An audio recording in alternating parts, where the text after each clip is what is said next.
20 Infinity.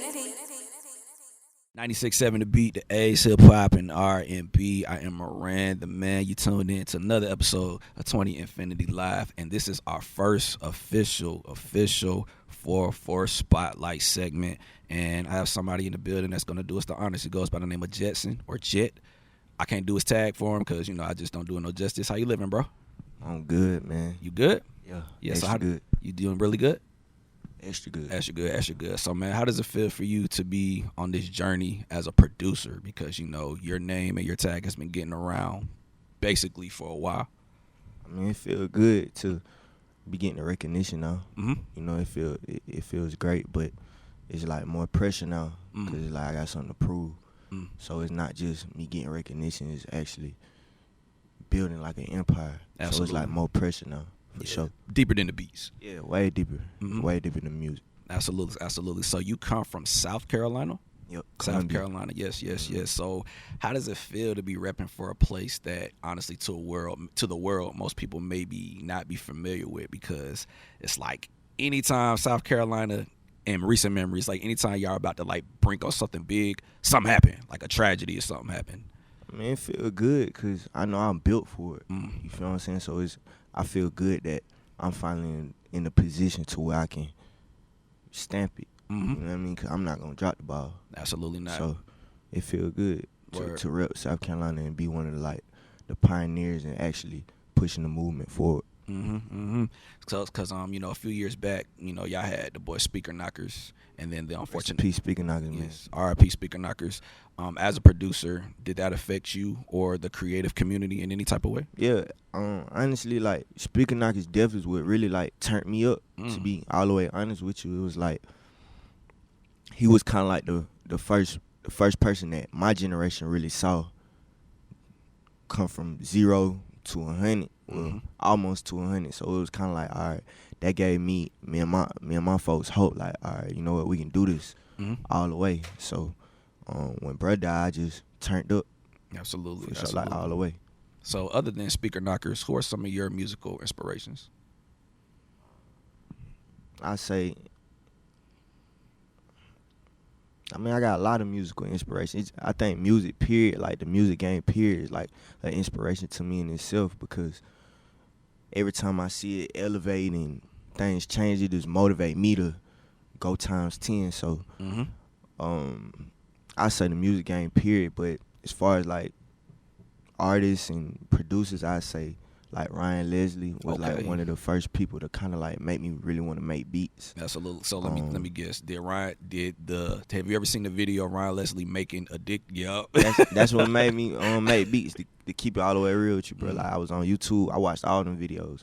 Cause he got about 4-5 of them on it. That's like true. when he bought the trumpet and everything, sent it to his house. So all of that stuff like led up to me really making beats. Dope. Like before I could even get on the computer and knew what to do, I was like, all right, I'm gonna make beats. Absolutely. That's what I want to do. Absolutely. So yeah, man, you come from South Carolina.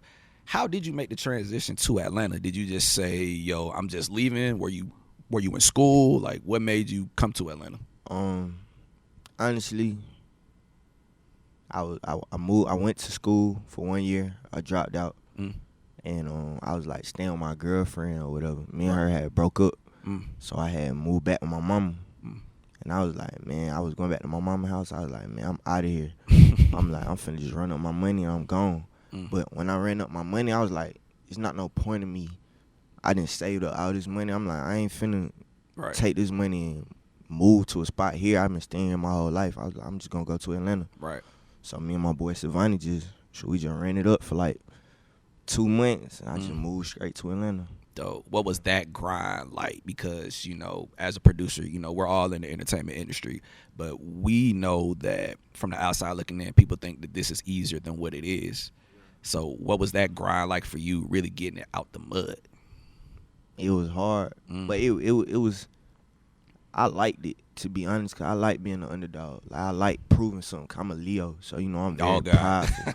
I'm a prideful person. Absolutely. So, I always like to prove something to people. So I was just like, shoot, I'm going to do it from Columbia, and then I'm going to move and do the same thing that I'm doing in Columbia. I'm like, I'm going to take over my state, and then I'm going to go, and I'm going to take over the world. Yeah. So it was I don't know, bro. It's like when I think about it, just put me in that mode again. But it was a good experience. Dope. I learned a lot from it. So Absolutely. Them couple months. Well, it wasn't even a couple months. It was like a good year. It was just, it was what it was. Yeah, man. And one thing I can respect about that answer is very honest. Because, you know, you get some cats, they be like, nah, man, I just started making beats. And then young Nudie DM me, and I'm popping. But that's not the case. That's not the case. Don't work like that, man. You gotta grind times 10. Absolutely. Facts. So how did the PDE relationship happen? Like, how did, you know, yourself? It's like South Carolina producers and PDE is like, y'all all just working together. How'd that happen? Shout out to my boy Wyatt and Ja. That's really how that happened, because my boy Ja was he was messing with those guys, like I think on like a street tip, but I knew him like personally because we all from Columbia, right? So he was linked in with Nudie, like, well, with his folks, like he was associated with them, and I think this around the time Savage had came out with like Air It Out, yeah. And I was listening to it, I was like, dang, like, Buddy kind of killed. Cause I was a 21 fan at that time. And then when I heard that, I'm like, dang, he kind of killed him on the song. So what got everybody. Yeah, so I'm like, yeah, I like him. I'm going to give him some of my beats, really. So I think I had about like 10 beats on my computer, and I just told Giles, like, link us in. And then I think I hit Nudie up a long time before that, and then he ended up hitting me back. And I just sent him some beats, and that's how that happened. Dope, man. Dope.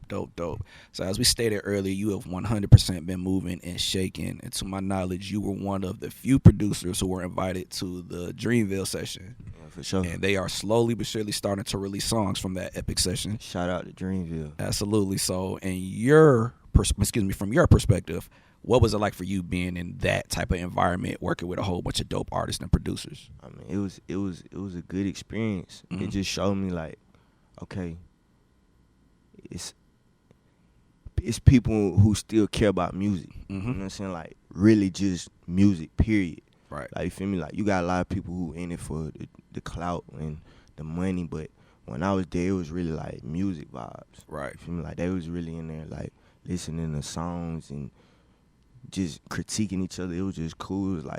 It was cool to see a more creative process versus just getting in the studio and dropping a song. You know what I'm saying? So you think it's safe to say that experience stepped your game up as far as like definitely dope? Cause it made me realize, like, okay, it's about the vibe more than anything. That's how I'm gonna get the good music. It's not even about getting with a hard artist and me playing some hard beats. It's more so like the vibe and the creativeness to really get the music that's gonna last long.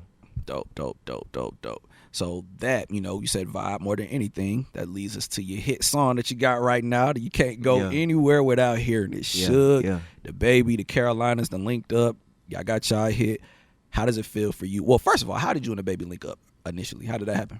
Instagram, bro. Shout out to Instagram. Okay. Yeah, they need to verify me. You still not verified? That's crazy. I'm not verified, but if Instagram see this, please verify me. Yes, verify the man. Yeah, Instagram, just Instagram DM. You know, I was doing my thing, he was doing his thing, and we just linked up. Dope. Just like pretty much anybody I be working with nowadays. Dope. So how does it feel for you to have just this hard record that's out? Everybody's playing it. They got to dance to it now. How does it feel to know that you created something so big? It feel good, but it like I said, also put more pressure on me because I know what to do now. Because that Suge was one of those records that we knew was gonna go. Like when we recorded it, we like, oh yeah, this it. Absolutely. Like, and even before we released Baby on Baby, like me and Baby was talking. We was just going through the song. He like, bro, this going platinum. Like, and this before it even dropped. Yeah. So it was like me knowing, me seeing, not even me seeing, me building it from zero to where it's at now. Right. It's just it put more pressure on me because it's like, bro, you know what to do. Like, go do it again. Absolutely. So it felt good though, but it still just make me want more. Perfect. Yeah. Absolutely. So we always like to leave on a good note with positivity and just, you know, good vibes. So as a producer, what are some advice that you can provide to anybody that just wants to make beats and making in this music industry? What are some advice that you can provide, my brother? Speaking to all the young producers, please, please, please just stay in your own lane. That's the number one thing I could tell anybody who want to come up. Just be you and don't be scared to be you. You feel me? Like, what worked for me is not going to, it might work for you, but 9 times out of 10 it'll be better and more long lasting if you figure out your own path and you stay true to yourself. True that. Cause that's what I did. Like, even though it's like, yeah, I linked with certain artists and did this and that, at the end of the day, it was because of that was my path. You feel me? So I encourage any upcoming artist, producer, just to stay in their lane, come up with a plan and stick to it, and it's gonna work. Absolutely, man. Beautiful, beautiful, beautiful, man. Well, I just want to tell you, man, thank you for your time. For sure, been rocking with you. Absolutely, man. Been rocking with you and your music. And, you know, as a DJ, I can say, bro, you go hard on the beats. Appreciate it, bro. You go hard Appreciate on the beats. So, Instagram, Twitter, links to your music, plug all that right now, bro. Everything is JetsonMade, JetsonMade. JetsonMade. That's Twitter, Instagram, Snapchat, everything, whatever you want. Beautiful, beautiful, beautiful. Major shout out to Jetson. Major shout out to the Carolinas. For sure. Man, I'm Moran the man. 20 Infinity Live, 404 Spotlight, 96.7 The Beat. We out. Gone.